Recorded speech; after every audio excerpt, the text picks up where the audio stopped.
just gonna do the in and out. Okay.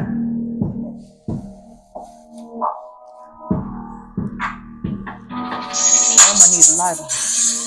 They need lighter? Yeah. I can wait though. I ain't that bad. Daniel, you talking about you never. Ain't that serious. It ain't. I want you to be you. Pop off. Hoes be talking, get knocked out. I'm a beat dog. Bitch, quit talking, you too small. I stand tall. Can't let shit make me fall. Risk it out. Little bitch, just watch how I fall.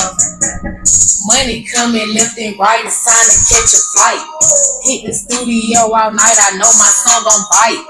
Turn me up, we lit all night. I'm shining bright, can't dim my light. I'm high as fuck, high as a kite. I hit the stage, I'm always tight.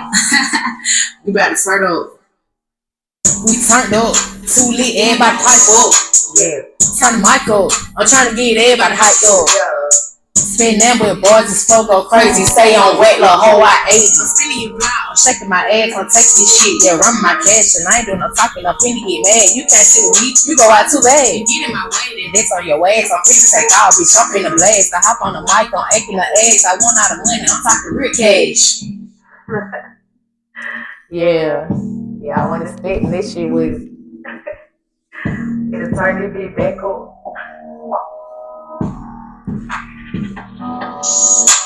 Tell that little nigga I want breakfast in bed as long as he know I ain't giving no head. I'm ripping my city, I'm standing real strong. I stay in these streets, I really care home. Nigga text my phone, he asking for money. My shit caught a glitch, I think it's real funny. Laughing all day, cause I'm getting money. I'm killing a bitch that's like Ted Bundy. I wear my own shit, I'm rocking no game. So have some respect when you mention my name. I'm coming correct, so bitch fucking chain. My clip is extended, I'm coming with aim. I keep it real cool, could never play game. Cause if you wanna try me, I'm bringing the pain. Bringing the pain. Yeah. You know what time it is, man. We got my girl Kia Blanco in the building tonight, man. Chopping up with your boy Big. Make sure y'all go subscribe on the YouTube. Link is in the bio on Rico Pow _30. And also Chopping Up with Big podcast. And you just definitely know we got my girl Kia Blanco, man. So I'm gonna let her introduce herself and let her tell everything what's going on with her. Hey, I go by Kia Blanco. You can follow me on Instagram at Pearl Kisses, Pearl_Kisses. And I'm from, what I'm saying like where I'm from? So, yeah, yeah, okay. Well, I'm from Atlanta, but I'm from the west side, from Perry Home too, on Kerry Drive. So for some folks be lying, but I'm from there for real. You from the west side for real? I'm from the real west side. Okay. You from the old Atlanta? Yeah, old Atlanta. Okay, get what a lot Diablos and stuff for real. Talk to me, Diablo. Shout out to Diablo, man. She said, "Girl, said she from Diablo, all that, man." For real. So what's going on? Like what you got going on? Like rapping? I see you rapping. So like, tell me more about the rap career. How you get started with the rap career? Well, at first I didn't even know. Well, I didn't know I knew how to rap. I ain't gonna say I ain't know how to rap. I just didn't know that I knew how to rap. But I started rapping. I really only been rapping like 2 years now. But I learned how to rap when I went to jail. I had caught a little time, you know. Mm-hmm. So when I was in there, I had time to think, you know. So I learned how to rap. So now it just comes to me now. So during your time in jail, when did it come to you like I want to start rapping? It's crazy because we I used to be talking to the niggas in the bowl for real. You said the bowl, I heard about it. Yeah, like I really was talking to niggas in the bowl. I had me a boyfriend and everything. So shit. But it was some girls and I knew how to rap. And my roommate, she knew how to rap too. Uh-huh. So she was rapping this shit, and then the boys we taught them in the bowl and in the event. Mm-hmm. So when they came to the event, they were like, we about to have open mic nights. So I was like, shit, come on. I knew I ain't know how to rap. So everybody had started rapping. They were like, who next? I was like, me, kill me. So I got up there. They were like, what you gonna say? I was like, hold on, give me 10 minutes. Give me 10 minutes. So they were like, why you get up here, bro? You know you don't know how to rap. So I was like, why did I'm finna make a rap? So I had got down and I had went in the room with my roommate.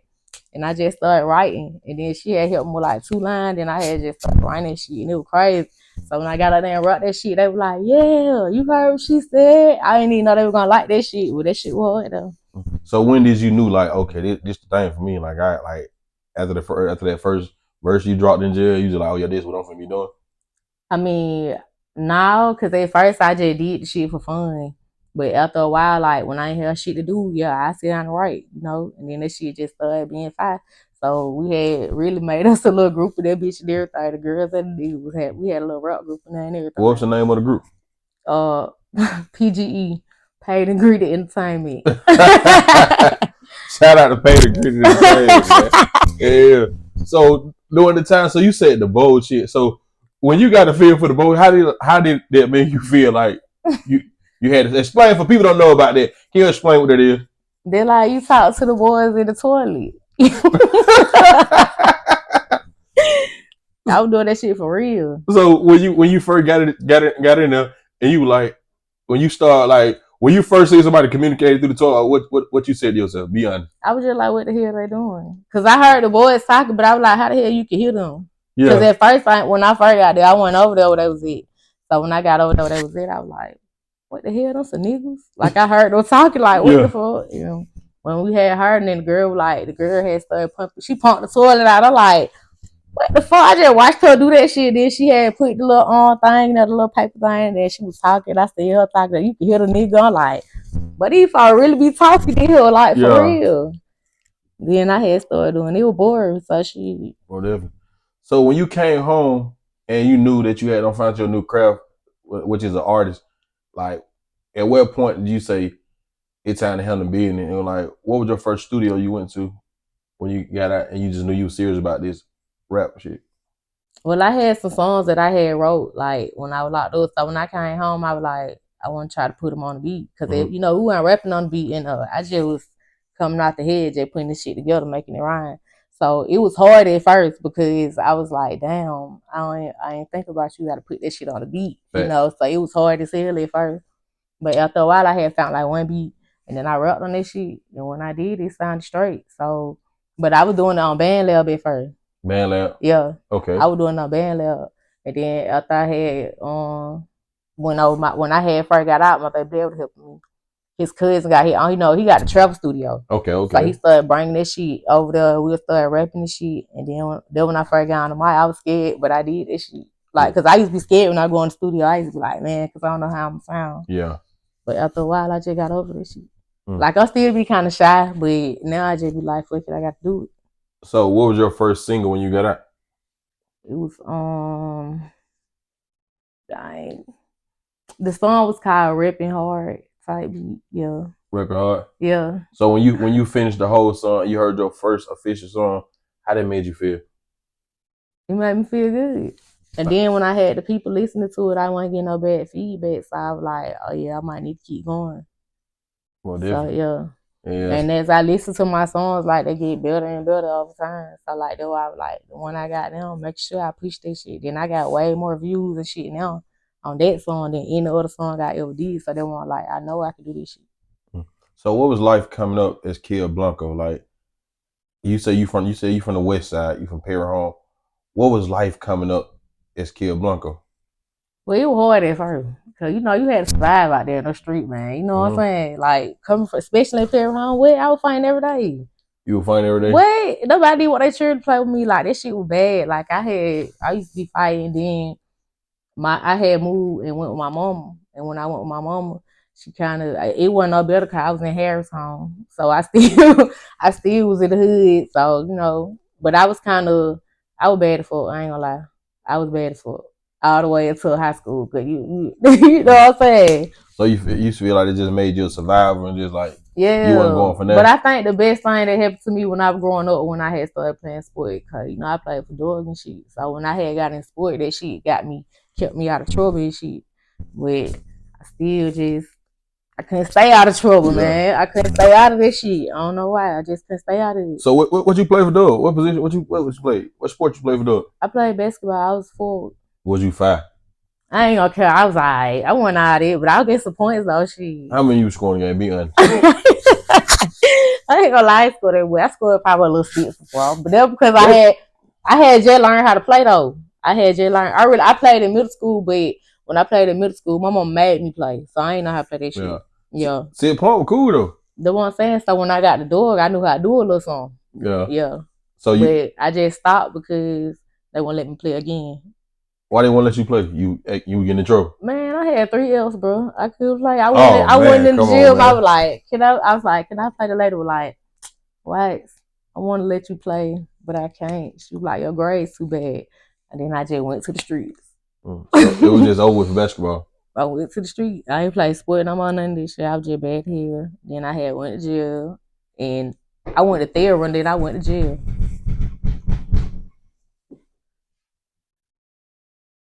Like, well, definitely, like, that shit be crazy. Like, well, definitely, that shit like.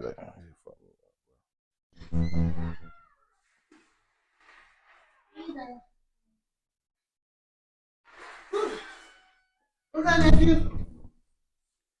Hey. I'm doing an interview. You, shh. I'm sorry. And then y'all be, man. Hold on, where am I? You say? Oh, go ahead. Sorry, guys. Sorry. But yeah, I had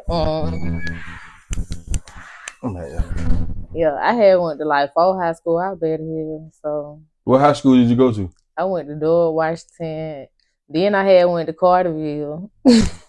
Carterville. I couldn't go no more at PS school. Carterville, like, how was like coming up in Carterville? Like, what was so different about the school there? It was different because I ain't gonna lie, when I got up there, I was like a celebrity up there. I was living it. They were like, oh my God, she from Atlanta. They love me up there, like, still to this day. So it was different because when I was up there, it's like they work. I ain't gonna lie, they work. Oh, nah, they ain't teaching us shit down here compared to what they work is up there. Mm-hmm. Like, they had some hard ass work, like, for real. And I used to be like, I had to drop one of those classes. I was like, I can't do it. So did they kind of better you, like, academically? Yeah, it did. It did. It made me like, and then it made me like more into school because you had to do like even with their math problems, you had to go like an extra step just to even solve the problem. So it's like it made me like I say smarter. So yeah, and I took school more serious because I stayed with my dad and he didn't play that shit. Well, so, yeah. Definitely, dad don't play though. So how would you define yourself as an artist? As an artist. As an artist. I mean, shit. I'm an up and coming artist, so at this point, it's like I'm just trying to get myself out there. So I do go the extra mile to get myself out there too. Mm-hmm. Like I make sure, like, and then I got a good fan base though. Like it's a small fan base, but it's enough to where they can help promote me. You know what I'm saying? So yeah, well, ain't that small? Everything big. Every 2 people. Yeah, everything big. They're right though. You're right. Well, I looked at it small because it's like, but I do have a lot of support. I do. So like, anytime I have like a show, I have a video shoot, it gonna be some folk there. They coming. You know what I'm saying? Like, it don't be no shit where I just be like, damn, nobody ain't gonna come. They gonna show up. If it's 2 people, they gonna come though. No, definitely. So how you feel about your first performance? The one I first did. The first ever performance. I ain't like it. What you didn't like about it? I ain't like it because I was rapping. Oh yeah, it's a girl I rap with. Her name Bougie Savage. Sometimes I rap with her. Shout out to Bougie Savage. Yeah, sometimes I rap with her. So when we did our first performance, cause my first performance I did was with her. We did like a little album release. We did it at strip club, but we never had performed before. And then they only gave us 1 mic, but we had verses back to back. Like it was like kind of like a verses thing. Cause like I go 4 bars, she go 4 bars. So it was crazy. We were going back and forth on the stage trying to get the mic from each other. Then she got her part. I forgot her part. I'm like, and then the DJ was like, that's what made me sit back for a minute because the DJ, he was like, what? Like he cut the song off and he just was like, what? And then she was talking back to him on the mic, but he was rude as fuck. So what he was on some shit like the song was like? Yeah, like he didn't like it, I guess. That's how he was, but I was like, that kind of discouraged me. Like, for real, I ain't gonna lie. Because it's like, now it's like I try to go hard with what I do because I don't want to stay in the same position no more. So I'm trying to get out there for real. So that situation of the DJ basically like downing you and like you and your partner in music, kind of did it motivate you or just like make you feel like you wanted to give up? Yeah, I wanted to give up. I ain't gonna lie. I wanted to give up at the time because I was like, damn, the DJ won't fuck with me. But Then I had my homeboys there. They wanted to beat up the DJ. I'm like, bro, we Yeah. not doing it. We just finna go. You know what I'm saying? Because it's like shit like that happen for real. Yeah. And that's what I be saying that what we saying when we get to that little DJ shit. Like Yeah. that going on now. Like you can't play with everybody because everybody not gonna go for that shit. And not Facts. like me. I ain't going for that shit Facts. with nobody. So that's why I was like, really, when I got upstairs, my folk, they already knew I was mad. So they was like, what wrong? I went to the DJ booth. I was like, you lame as fuck. Like, I was mad as fuck. Yeah, I was like, you lame as fuck, bro. They was like, what you want to do? So I'm like, nah, man, we just finna go. Because I already knew that shit was just not going to be right. I was mad as fuck, though. But now it's like, I'm learning to not let shit get to me. Because it's like, okay, he didn't like it. But a lot of more people like it. You know what I'm saying? So I don't let a couple of people that don't like it discourage me no more because I got way more people that do like it, and I know they do. Facts. So, how do you feel about the DJ and the artist relationship? Like, by you becoming an artist now, like you just talked about your experience dealing with the DJs, but how do you feel like overall about the DJ and the artist relationship? I mean, I think it's good to have a relationship with a DJ. Cause I be trying to get plugged in with all of them. I ain't gonna lie. I be trying to have that. Like if I'm going to a certain club, I be wanting to know who's gonna be there. Cause like I said, I don't be having a problem with paying their ass to play my music. But sometimes someone just be trying your ass for real. And then sometimes you'll pay them and they won't play your shit. But who play about their money? Facts. Like you feel me? I don't play about my money. Well, you have some DJs they be trying to wait till the club over with 5 minutes play your song, and I don't see that a lot. Like with these DJs, it's like they overlooking you. Like we just made a deal. I paid you, so when I paid you my money, it's a commitment. Like, oh, you need to goddamn handle your business when you come to me. Yeah, but that happened with the same DJ that I was just telling you about. And it's like, it's crazy now because the same club, you didn't like my song at first, but now when I go perform, you love the song that I send you. You be playing it 3 times in a row. Like, you love it now, but you try to discourage me at first. So that's why I was like, it's weird how people switch up. But like I said, with the DJs, yeah, because I don't have him do me like that too. Or he'll tell me to send him another song. He about to play it. He never played. You just be sitting in the club till the damn lights come on. He won't even play your shit. And I don't even stay at the club till the lights come on. But I'm sitting right here in my head like, damn, when he gonna play the song?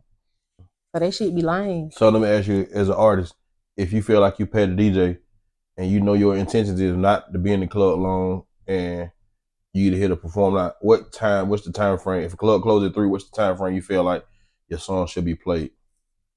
I mean, now when we do it, I don't even, because the way they always doing it, like when you get to perform, they always doing it at different times now. So you don't even know. You could come to the club. I'm like me. I don't go to the club early, so I'm coming in there be probably 12. You know what I'm saying? Because I know I'm performing like one song. Because I don't want to sit in the club all night. So I come there be like 12. Some of my folks come. We sit in there. They'll tell you they're gonna start at 1:30. But then you might see the promoter like, damn, bro, when y'all gonna start? He'll be like 2:00. You'll be like, damn, because some folks be having to go to work and shit. You know what I'm saying? Yeah. Yeah. So that shit be lying, because you'll be done told somebody, and I stay telling my folk that shit. I be like, yeah, 1:30. I promise it ain't gonna be that long. We end up just sending that beat because they take forever to start. Yeah. So sometimes that shit be crazy. It's like different. That's what I'm saying. You can't even just say like with certain DJs because every club they do different shit, so you don't know. So, what club gave you your best experience and like you feel like, oh, I went crazy in here and I like the vibe of this club? What club would you say? I ain't gonna care. It was HQ for me. HQ. Why HQ? They showed me love because it's like HQ give that like the real love, and it's like people they that showed love. Yeah. And then I ain't gonna care. Shout out DJ Steele. DJ Steele showed me love that night. He still be fucking with me. Facts. For real, I just told him about to goddamn pay him, to be spending my shit. Like for real, I fuck with DJ Steele. He a real one. So how did like I said about how it made you feel, but how did that make you feel good? Like that somebody like gave you your flowers, and how they made you feel then? Like felt like on the beach. You know what I'm saying? I was like, yo, okay, I got this shit. Because I told you I don't be in this. I get this. I was at a point where I was getting discouraged easy, so I be trying not to get discouraged. So when one person might say some shit, then I might get somebody else to say something. Then it might be somebody else say the same shit the other person said. So I'm like, that's 2-1. Somebody hating. You know what I'm saying? So that's why now I just be like, I don't be studying this shit. And then what I was just telling you earlier, like that Rough Rider shit, I got my shit. they posted my shit on Rough Riders, Yeah. and then I looked at the comments and they like, I got a lot of people saying I'm fine, you know. Then I got a lot of folks down there talking about, oh, this must be her folks in the comments saying, oh, I don't see number lies with the bitch. I'm not saying you, and I'm not finna argue with you when you got 150 followers. Like, you feel me? Like, no. Fact. Because at the end of the day, my shit going up. Your ass still down there. Exactly. So, but you, like I told you, coming up and trying to make a career for you, like you gonna have trolls. You gonna have people who don't know nothing about you. Those people, like, they just like, you just look at them like imaginary people. Y'all don't exist. Yeah. So don't go out of 20 good comments and let that one defeat you. Never. You know what I'm saying? So how do you feel like you deal with, like you said, when you be feeling discouraged? What do you do to deal with discouragement? How do it bring you back to the happiness? Like, okay, so you know I got like more than one social media. Mm-hmm. So I look at the feedback on everything. So if somebody on Instagram don't piss me off, I be like, I ain't even finna go back on there. They don't make me so mad. I might get on Facebook. I won't get all the little. I might get on TikTok. I'm getting all the little. I'm like, fuck them. You know what I'm saying? Yeah, they make me just be like, fuck them. They hating. So you got to feel like that all the time. So don't let, like I said, don't let the trolls break you. Yeah, you know what I'm saying? And that's something I told you I'm learning. I'm learning as I go because at first it used to discourage me real bad. That's why like I wasn't even doing shows like that. Like I take a break from doing shows. Like when that DJ did that shit, I waited like 3 weeks before I did another show. Yeah. Then I went back and I did it. But the other DJ was showing me love. Like they telling me, even one DJ Solo too. When I got on his page, like he was doing the one the internet shit where they do it, where they play the music on the internet, play your song. Right. Yeah, and when I sent my name in, he was like, oh, I remember y'all yelled. And I sent out music and he kept playing that shit. He was like, oh yeah, they fine. Yeah. So yeah, definitely don't let that discourage you. Like there's just like 1,000 good flowers and you let the two break you down. So definitely don't do that. So what genre of music do you consider yourself to fall in? I'm just say hip hop right now. Hip hop. Just rap hip hop, yeah. You think if it would come down to doing an R&B artist, you can do it? R&B? Nah, I can't sing. Like you said, you never know. I can't sing though, I know that. But I can get like on an R&B beat and rap to it. Like I ain't gotta just rap to a hardcore beat. Like I feel like I can probably get on any beat. So what have you learned about being in the music industry? I mean, I ain't gonna lie, I sit back and observe. Like I be seeing what all these folks be going through and shit, and I be like, okay, could they help me not to go out there and make the same mistake? You know what I'm saying? Because I don't seen a lot of people go through it, like where they getting jilted by the promoters and shit like that. Like I told you, I did. I got jilted by a promoter. Fact. But it not even just him. On more than one occasion, like the same one promoter we used to go perform at Sidebar. He had us coming out there, me and the girl Bougie. And then he had the first show we did, you know, we showed like good hospitality and shit, you know. But the second time we came, he tried to try us about a fucking section. Talking about, y'all ain't gonna buy it. All right, we gotta make y'all move. Nigga, don't try it like we broke. Cause we paid for the section though and the bottle. So what was the point? And I told that nigga, he keep asking when y'all coming back. Never. That's crazy. So you try me like I'm a broke bitch. Like, you feel me? Yeah. And if I didn't have it still, don't try me. Yeah, that's crazy. Oh my God. They just... What's your phone? No, man. They just, oh my God. Folks, I just put that phone do not disturb. They be constantly calling, man.